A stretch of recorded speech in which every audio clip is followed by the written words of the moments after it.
तो फिल्म की शुरुआत में दिखाए जाते हैं दो बूढ़े लोग जो दोनों हस्बैंड वाइफ थे। वो छुट्टियां गुजारने के लिए कहीं पर जा रहे थे। वो रेडियो पर गाने सुनते हंसी मजाक करते अपने सफर पर जा रहे थे, मगर तभी उनका रेडियो खराब होकर अपने आप ये गाना जीपर्स क्रीपर्स लगा देता है। तभी इनके पीछे एक ट्रक आ जाता है जिसका ड्राइवर काफी गुस्से में ट्रक चला रहा था। तब ये देखकर वो थोड़ा डरने लगते हैं, मगर फिर वो ट्रक आगे निकल जाता है। अभी वो लोग सुकून का सांस लेते ही हैं, मगर तभी उन्हें वो ट्रक एक जगह पर खड़ा हुआ दिखता है जिसके ड्राइवर ने काफी अजीब तरह का सूट पहना हुआ था। वो एक लाश को ठिकाने लगाने के लिए एक जगह पर फेंकने जा रहा था, जो देख वो लोग काफी परेशान हो जाते हैं। बूढ़ी औरत डरते हुए कहती है, यहाँ बहुत ही खतरा है, हमें यहाँ से चलना चाहिए। तो अभी वो लोग जा ही रहे थे, मगर वो दोबारा से उनका पीछा करने लगता है। अब ये देखकर तो वो और डर जाते हैं। तब बचने के लिए वो इस रोड से उतरकर किसी दूसरी रोड पर चले जाते हैं, जिसके बाद वो ट्रक सीधा चला जाता है। अब वो लोग एक जगह गाड़ी रोककर बाहर आ जाते हैं। बूढ़ी औरत बार बार अपने हस्बैंड को कहती है, आप क्यों रुके हैं इधर, वो आदमी हमें भी ढूंढकर मार देगा। जिस पर वो बूढ़ा आदमी कहता है, हमें डरना नहीं, हिम्मत करनी चाहिए और इस बारे में पुलिस को बता देना चाहिए, जिसके लिए वो बूढ़ी औरत मान जाती है। फिर ये लोग उस जगह जाते हैं जहाँ ड्राइवर ने उस लाश को फेंका था। अब वो एक काफी गहरी जगह में बड़ी डरावनी चीज देखते हैं जिससे उनकी हालत ही खराब हो जाती है, मगर इसके बाद उनके साथ क्या होता है ये हमें दिखाया नहीं जाता। फौरन ही बाद हम हस्बैंड वाइफ को देखते हैं जिनकी कुछ ही वक्त पहले शादी हुई थी। इनमें लड़की का नाम लेन था और वो एक हॉरर फेस्टिवल यानी किसी डरावने त्योहार में जा रहे थे। लेन का हस्बैंड मोबाइल पर उसी बूढ़े कपल की वीडियो देख रहा था जिसमें बताया जाता है कि उन्होंने अपने रास्ते में बहुत सारी लाशों को देखा, मगर उस दिन के बाद उन दोनों को भी किसी ने नहीं देखा। वो लोग कहाँ गए कोई भी इस बारे में नहीं जानता। लेन का हस्बैंड डरावनी चीजों का बहुत बड़ा फैन था। वो लेन को बताता है कि क्रीपर की कहानी बिल्कुल सच्ची है। क्रीपर हर 23 साल बाद आता है और लोगों को 23 दिन तक मारता रहता है, और ये 23 दिन लोगों के लिए किसी अजाब से कम नहीं होते, क्योंकि मौत की तरह क्रीपर सभी के सर पर मंडलाता रहता है और बहुत सारे लोगों को बड़ी बेरहमी से अपना शिकार बना लेता है। फिर 23 दिन बीत जाने के बाद वो खुद ही गायब हो जाता है। अब लेन को उसकी इन बातों पर यकीन नहीं आता, इसीलिए वो हंसने लगती है। उसका कहना था कि क्रीपर के बारे में ये सब कुछ बस झूठी दास्तान और मनगढ़ंत बातें हैं। डरावनी चीजों को पसंद करने वालों ने उसे अपना हॉरर हीरो बनाया हुआ है। ये सुन उसका हस्बैंड उसे एक वीडियो दिखाता है जिसमें क्रीपर को भी दिखाया जा रहा था, मगर वो वीडियो इतनी साफ नहीं थी, इसलिए लेन अपनी बात पर अड़ी रहती है कि ये सारी चीजें बस कहानियां हैं। मगर तभी उसे उल्टी होने लगती है, इसीलिए गाड़ी साइड में लगाकर वो जंगल में एक पेड़ के पास जाकर उल्टी करने लगती है। जिसके बाद उसका हस्बैंड गाड़ी में बैठा रहता है। वो अपनी मॉम को मैसेज करके बताता है कि मैं लेन को खुश करने के लिए आज उसे बताऊंगा कि मैं उसे कितना प्यार करता हूँ। अब जिस पेड़ के पास लेन उल्टी कह रही थी उसमें हम क्रीपर का एक हथियार देखते हैं जिसे वो सबसे ज्यादा इस्तेमाल करता है, जो एक नुकीला हथियार था। और पास ही में एक सफेद रंग का परिंदा भी आकर बैठ जाता है जिसकी आंखें लाल थी और वो बड़ी गौर से लेन को देख रहा था। फिर अब हम इसी जंगल में देखते हैं क्रीपर को, जो 23 साल के बाद अपनी गहरी नींद से जाग चुका था और बिल्डिंग से बाहर आ गया था। वो पास ही में पड़े जानवरों के जिस्म से निकले कीड़े मकोड़ों को खाने लगता है, वो भी बहुत मजे से, जैसे वो उसकी कोई पसंदीदा चीज हो। इसके बाद वो जाता है एक स्केयर क्रो के पास और उसके कपड़े निकाल कर पहन लेता है क्योंकि ये उसका पसंदीदा सूट है। स्केयर क्रो दरअसल खेतों में खड़ा किया गया इंसान जैसा पुतला है जो परिंदों को डराने के लिए खड़ा किया जाता है। फिर इसी जंगल में हम लेन के एक दोस्त को देखते हैं जो उसी फेस्टिवल में जा रहा था, लेकिन वो रास्ता भटक चुका था, तो लेन से कॉल करके रास्ता पूछ रहा होता है। जैसे ही एक पेड़ के पास जाता है तो तभी अचानक से उसके पीछे आ जाती है उसकी मौत यानी क्रीपर। देखते ही देखते उस पर हमला करके बड़ी बेरहमी से ही उसे मार देता है। उधर लेन और उसका हस्बैंड भी रास्ता भूल गए थे, इसीलिए वो यहाँ पर बनी एक औरत की दुकान पर जाते हैं जो पुराना और कीमती सामान बेचा करती थी। वो यहाँ उस औरत से रास्ता पूछने आए थे। यहाँ वो पुराने कीमती सामान के अलावा बड़ी ही अजीब से काले जादू करने वाली चीजें भी देखते हैं। दुकान की मालिकों ने एक नक्शा देती है जिस पर यहाँ के सारे रास्ते बने हुए थे। लेन उस नक्शे को लेती है, तभी उसे कुछ ख्याल आने लगते हैं जिसमें वो एक झूले और कुछ लोगों के ग्रुप को देखती है जो काला जादू कर रहे थे और उन्होंने काले अजीब से कपड़े भी पहने हुए थे। पर अब लेन इस ख्याल से बाहर आती है तो नक्शा लेकर वो जाने लगते हैं, मगर तभी वो औरत इन्हें कहती है बहुत बहुत मुबारक हो। अब ये दोनों नहीं जानते थे कि वो ऐसा क्यों कह रही है, मगर इस बात पर ध्यान दिए बगैर वो यहाँ से चले जाते। उनके जाने के बाद वो औरत किसी को फोन करती है और कहती है एक खुशखबरी है, हमें एक बहुत अच्छा फ्रूट मिला है उसको देने के लिए जो उसे बेहद खुश कर देगा। लेन और उसका हस्बैंड एक होटल में जाते हैं जहाँ थोड़ी मस्ती करने के बाद फेस्टिवल में जाने की तैयारी करने लगते हैं। कुछ वक्त के बाद लेन वॉशरूम में जाती है और टेस्ट करती है कि क्या वो माँ बनने वाली है या फिर नहीं, मगर रिजल्ट उसे काफी अजीब ही दिखता है, एक डॉट जिसके आसपास एक दायरा बना हुआ था। अब यहाँ दोबारा से उसे ख्याल आता है जिसमें दुकान की वही मालिक काले जादू वाला सूट पहनकर एक झूले के पास खड़ी हुई थी। उस झूले में किसी बच्चे के रोने की आवाज भी आ रही थी। तभी एक क्रो यानी कौवा आकर वॉशरूम की खिड़की से टकरा जाता है, जिससे लेन काफी डर जाती है और सोचती है ओ माय गॉड यहाँ भी क्रो। तभी यहाँ उसका हस्बैंड आकर लेन को ले जाता है और हम रिजल्ट में पॉजिटिव का निशान देखते हैं, मतलब कि लेन सच में माँ बनने वाली है। तो अब हमें यहाँ पता चलता है कि दुकान की मालिक ने उन्हें इसीलिए ही मुबारक दी थी। खैर अब वो दोनों उस फेस्टिवल में चले जाते हैं, मगर बाहरी एक ग्रुप इस फेस्टिवल के खिलाफ एहतजाज कर रहा था। इसी बीच ग्रुप का लीडर कहता है कि हमारा मसीहा जाग चुका है। अब ये बात लेन को काफी अजीब लगती है, मगर वो इसको नजरअंदाज करके अंदर चली जाती है। इस फेस्टिवल में बहुत सारे लोग आए हुए थे जिन्होंने अलग अलग डरावनी मूवीज के कैरेक्टर जैसे हुलिये बनाए हुए थे, जो काफी एंजॉय और मस्ती कर रहे थे।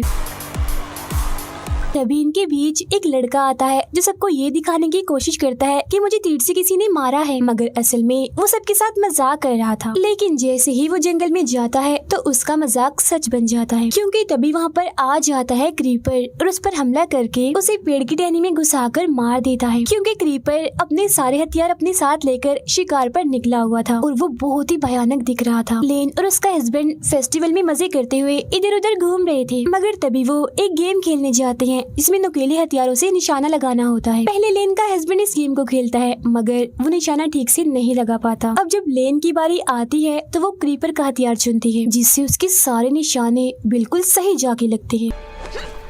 मगर तभी इस नुकीले हथियार से उसकी उंगली कट जाती है और उंगली पर वही अजीब सा डॉट के चारों तरफ दायरे का निशान बन जाता है। इस निशान को लेन बड़े गौर से देख रही थी, तो तभी उसे फिर से ख्याल आता है, जिसमें वो देखती है जो ग्रुप का लीडर इस फेस्टिवल के खिलाफ एहतजाज कर रहा था, अब की बार उसने भी काले जादू वाले कपड़े पहने हुए थे। लेन वहाँ पर चुपचाप खड़ी थी और उसके माथे पर यही वाला निशान बना हुआ था। उसके आसपास बहुत सारे लोग कोई काला जादू कर रहे थे। इसी के साथ ही लेन का ये ख्याल यहीं पर खत्म हो जाता है। इस गेम का मालिक इन्हें बताता है कि यहाँ एक और हार जीत वाली गेम होने वाली है, उसमें भी तुम हिस्सा ले सकते हो। तो वो दोनों ऐसे करते हैं और उस गेम में हिस्सा ले लेते हैं, मगर यहाँ दुकान की वो मालिक जिससे इन्होंने रास्ता पूछा था वो सभी पर्चियों के साथ छेड़छाड़ कर देती है, जिससे हैरानी वाली बात ये होती है कि लेन और उसका हस्बैंड इस गेम को जीत जाते हैं। इनके गेम जीतने का इनाम ये था कि इन्होंने एक ग्रुप के साथ एक डरावने घर में जाना था, जिसका स्टाइल बिल्कुल जीपर जैसा था। वो दरअसल एक एस्केप रूम की तरह बनाया गया था, जहाँ कुछ चीजों को पास करने के बाद इन्हें वहाँ से निकलना था। उस घर के अंदर इनके साथ जो कुछ भी होना था उसे बिल्कुल किसी फिल्म की तरह रिकॉर्ड भी किया जाना था। अब इस वजह से दुकान की मालिक और वहाँ खड़ी एक औरत जो सिंगर थी वो बहुत ही खुश हो जाती है। अब ये दोनों उस पूरे ग्रुप से मिलते हैं जिन्होंने इनके साथ उस घर के अंदर जाना था, जिनमें एक थी इस पूरी फिल्म की होस्ट, एक था मैनेजर और एक कैमरामैन। इनके साथ एक और आदमी भी जा रहा था जो कि इन सबका लीडर था और इसने इन सब की मदद करनी थी वहाँ जाकर। अब ये लोग उस घर के कब्रिस्तान में पहुँच जाते हैं, जहाँ आकर लीडर इन्हें बताता है कि जिस घर में हम जा रहे हैं उस फैमिली के लोग इस कब्रिस्तान में दफन हैं और ये कब्रिस्तान काफी सदियों पुराना है। कहा जाता है कि जो फैमिली उस डरावने घर में रहती थी वो बहुत ही अच्छी और नेक थी, मगर ये जगह भूतिया भी हो सकती है, यानी बहुत डरावनी। और अब हमें यहाँ से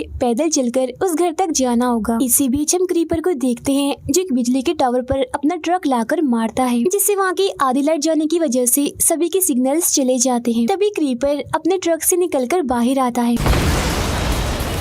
और वहाँ लगे एक कैमरा में रिकॉर्ड हो जाता है, जिसे वो कैमरामैन भी अपने कैमरा में साफ साफ देख पा रहा था, मगर उसका कैमरा भी खराब हो जाता है और अब वो अकेला ही आगे बढ़ता है। उसे वहाँ सिंगर औरत दिखती है जिसने वही अजीब से काले जादू वाले कपड़े पहने हुए थे। कैमरा को ठीक करने में वो उसकी मदद लेने के लिए जाता है, मगर तभी यहाँ क्रीपर आ जाता है और उस पर हमला करके उसके चेहरे को पकड़ लेता है, जिसके बाद बड़ी बेरहमी से वो उसे मार देता है। उधर लेन का हस्बैंड होस्ट के साथ काफी हंसी मजाक कर रहा था, जिसे लेन को काफी बुरा लग रहा था। पास होकर अकेली ही कब्रिस्तान के रास्ते आगे बढ़ती है, मगर तभी उसके पीछे पीछे उसका हस्बैंड भी आ जाता है उसे मनाने के लिए। वो उसे यहाँ बताने ही वाला था कि मैं तुमसे बहुत प्यार करता हूँ, मगर एकदम से क्रीपर यहाँ आता है और लेन को पकड़कर अपने साथ उड़ाकर कहीं ले जाता है। उधर वो तीन लोग कैमरामैन को ढूंढ रहे होते हैं, जहाँ उन लोगों को वो तो नहीं मिलता मगर उसका कैमरा मिल जाता है खून से भरा हुआ। दूसरी साइड से लेन का हस्बैंड डरकर भागता हुआ यहाँ पर आता है और बताने लगता है कि कोई अजीब सी चीज जो कोई अलग ही तरह की लग रही थी वो लेन को उड़ाकर अपने साथ ले गई है।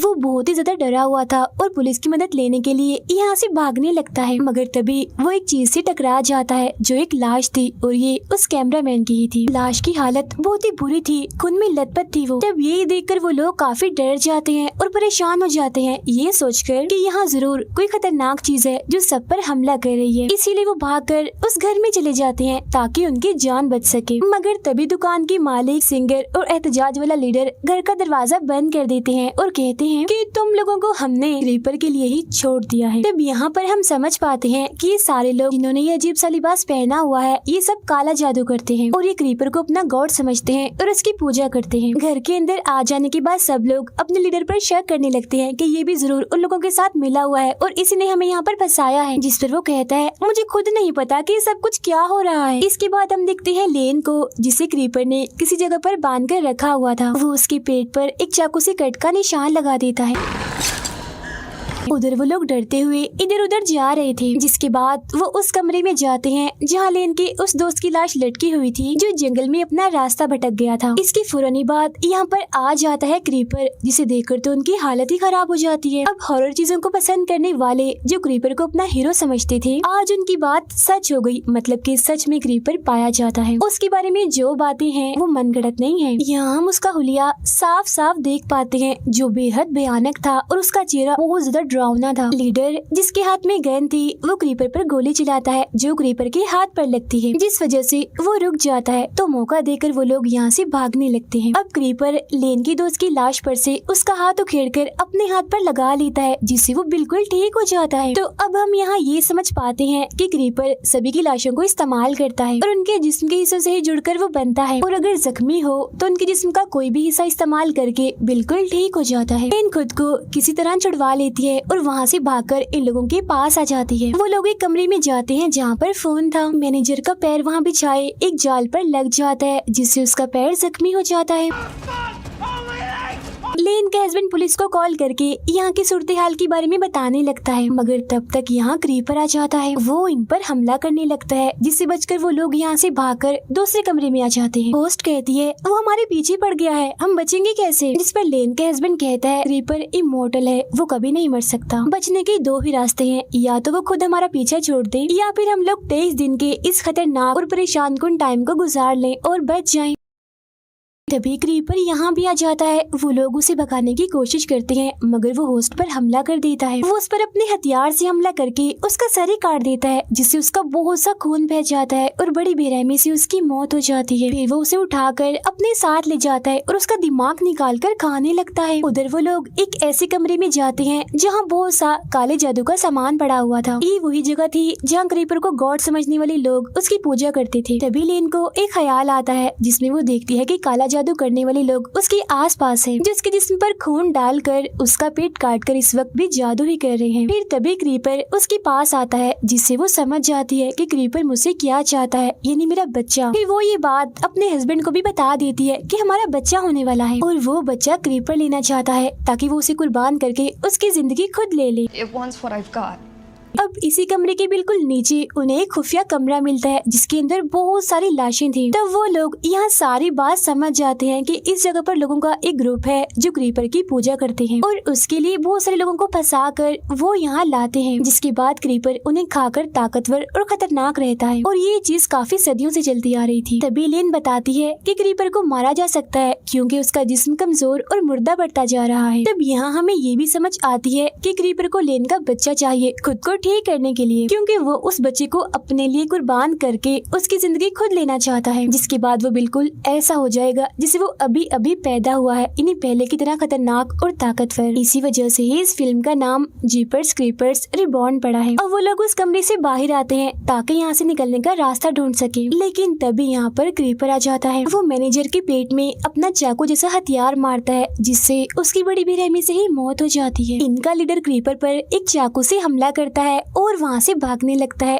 तो वो भी लीडर का पीछा करता है। तभी बाहर क्रीपर लेन को देखता है जो काला जादू करने वाला चाकू अपने हाथ में लेकर खड़ी हुई थी। फिर वो उसके पास जाने लगता है क्योंकि लेन ने खुद को उसके हवाले कर दिया था। उधर लीडर और लेन का हस्बैंड घर की छत पर चढ़ जाते हैं। क्रीपर लेन के पास आता है और उसका गला पकड़कर उसे ऊपर उठा देता है। अब हम जानते हैं कि लेन को हथियार चलाने काफी अच्छे से आते थे और उसके पास कुछ नुकीले हथियार मौजूद भी थे जिन्हें पहले वो क्रीपर के कान में घुसा देती है और बाद में उसकी आंखों में मारकर उसकी आंखें फोड़ देती है।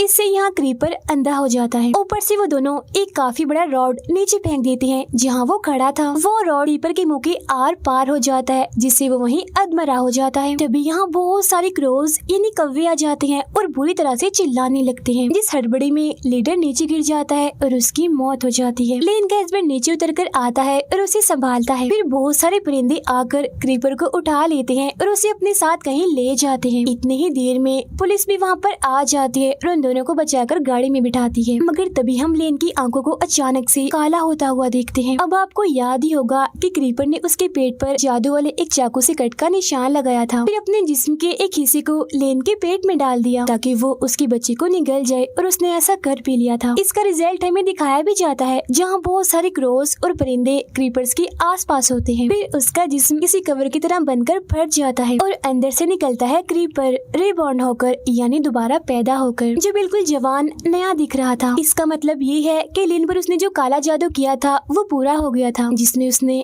लेन के बच्चे की जिंदगी ले ली। और इसी के साथ ही ये फिल्म यहीं पर खत्म हो जाती।